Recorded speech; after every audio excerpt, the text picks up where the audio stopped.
Bonjour à tous et merci d'être avec nous pour ce nouveau numéro des entrepreneurs qui font l'actualité. Nous allons maintenant faire connaissance d'Aurélien Canet. Bonjour Aurélien. Bonjour Kenza. Merci d'avoir accepté notre invitation. Vous représentez aujourd'hui trois entités, donc Ingetech, Synfora et PCTech, donc qui font partie d'un groupe de trois bureaux d'études techniques pluridisciplinaires avec 30 ans d'existence. Vous intervenez surtout sur tout type de projet et tout corps d'État dans le BTP, donc le Exactement. milieu dans lequel vous évoluez. Est-ce que vous pouvez nous expliquer précisément quelles sont les différentes expertises et qui sont vos clients surtout? Alors, comme vous l'évoquiez, nous sommes un bureau d'études pluridisciplinaire, Mhm. composé de trois entités donc, qui sont localisées, PCTech sur la région parisienne, Synfora dans la région niçoise et donc Ingetech sur Monaco. Nous sommes capables de répondre aujourd'hui sur du tout corps d'État, donc aussi bien les lots techniques, la thermique, que les lots archives, RD ou maîtrise d'œuvre d'exécution. Donc BTP bâtiment, hein. BTP bâtiment. Très bien. Et aujourd'hui, nous sommes capables d'intervenir depuis la phase de faisabilité, donc en amont des projets, jusqu'à la gestion du parfait achèvement, en passant par la conception, dossier de consultation et la maîtrise d'œuvre d'exécution et l'OPC. Vous pouvez nous citer certains de vos clients, sans donner de nom évidemment, mais nous dire à peu près les secteurs d'activité ou les bâtiments avec lesquels vous travaillez? Alors, globalement, on répond aussi bien sur du marché public que du marché privé. Donc, D'accord. ça peut être les municipalités, métropoles ou les régions. Mhm. Et derrière, donc, des clients privés pour faire, par exemple, de la villa ou autre. Mhm. Sur les projets, on intervient pareil sur tout type de projet, sauf de l'industriel qui est un métier un peu à part. Oui. Donc, on fait aussi bien du bâtiment collectif, social, accession, luxe que du tertiaire, D'accord. avec de la boutique, du bureau, même de l'hospitalier avec le centre hospitalier Princesse Grasse à Monaco. Oui. Et aussi bien sur du petit projet de 200 000 euros de travaux à des très gros projets, puisqu'aujourd'hui notre plus gros projet fait 800 millions d'euros de travaux. Alors, vous avez une belle entreprise familiale, puisque c'est votre papa hein, qui a créé l'entreprise il y Exactement. a 30 ans. Vous êtes venu, en tout cas, petit à petit le rejoindre dans Mhm. l'activité. Quelles sont les valeurs fondamentales qui guident votre entreprise familiale, justement? Justement, c'est vraiment ça notre valeur principale. Donc, comme vous l'avez cité, c'était mon papa qui avait créé ça, Mhm.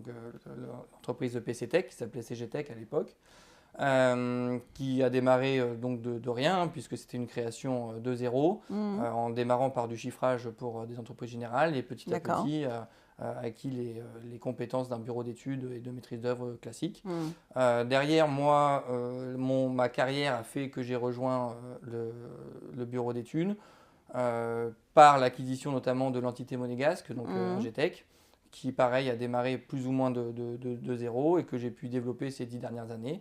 Et mon père m'a inculqué petit à petit ces valeurs. Et aujourd'hui, voilà, nous, on cherche à garder ce contexte familial. Mon frère nous a rejoints il y a quelques années pour PCTech sur la région parisienne. Mhm. Et on cherche à garder cette proximité et cette accessibilité que peut avoir un bureau d'études familial. Et travailler en famille, c'est facile? Oui, effectivement, et ça peut paraître compliqué. En tout cas, on a des expériences autour C'est de vrai, nous c'est qui annoncent vrai. que ça peut être difficile.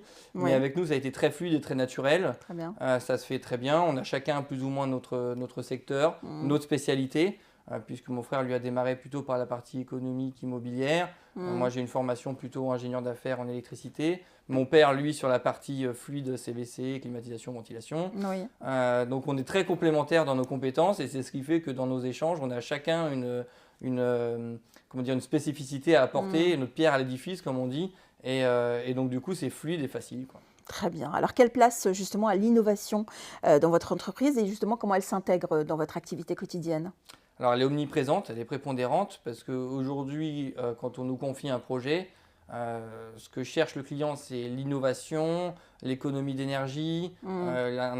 l'aspect environnemental qui aujourd'hui prend beaucoup de place. Mhm. Donc aujourd'hui, on est obligé d'être sans cesse à l'écoute des produits que peuvent proposer les différents fournisseurs Oui. et qui proposent aujourd'hui des solutions toujours plus innovantes et toujours plus performantes.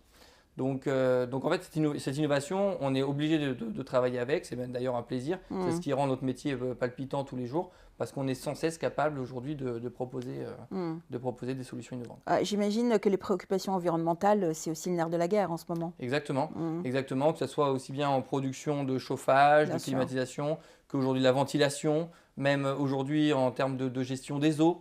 Avec les récupérations d'eau pluviale qui sont un peu plus simples, mais surtout la gestion des eaux grises aujourd'hui, qui est assez innovante, qu'on commence à faire de plus en plus, et qui sont très intéressantes aujourd'hui à étudier pour la durée de vie d'un bâtiment. Est-ce qu'on peut dire que c'est les grandes différences finalement, ce qu'a vécu votre papa à l'époque et ce que vous vivez aujourd'hui? Finalement, les préoccupations ne sont pas les mêmes? C'est vrai que je pense que s'il était là aujourd'hui, il dirait que le métier dans les années 90 n'était pas du tout celui d'aujourd'hui. Exactement. C'est certain. On a surtout été aujourd'hui beaucoup plus sensibilisés sur la partie acoustique et environnementale d'un bâtiment qu'on n'avait pas du tout dans les années 90. Tout à fait. Alors pour finir, quels sont les objectifs futurs justement de votre groupe et comment est-ce que vous envisagez justement de les atteindre? Suivant ce qu'on disait tout à l'heure, aujourd'hui, nos ambitions vont vraiment sur cette partie environnementale, puisqu'aujourd'hui, on voit que c'est omniprésent dans tout projet. Même un simple projet de collectif, aujourd'hui, a une dimension environnementale qui est très intéressante. Donc, on développe beaucoup aujourd'hui ce département avec la création notamment du département d'assistance à la maîtrise d'ouvrage sur la partie environnementale et l'accessibilité à certains labels environnementaux comme aujourd'hui les bâtiments durables méditerranéens ou le BREEAM, pour lequel aujourd'hui on est qualifié. Très bien, on vous souhaite beaucoup de succès en tout cas pour cette entreprise familiale que vous représentez aujourd'hui. Merci beaucoup Aurélien Canet, à bientôt. Quant à nous, on se retrouve très vite pour un autre numéro des entrepreneurs qui font l'actualité. À bientôt.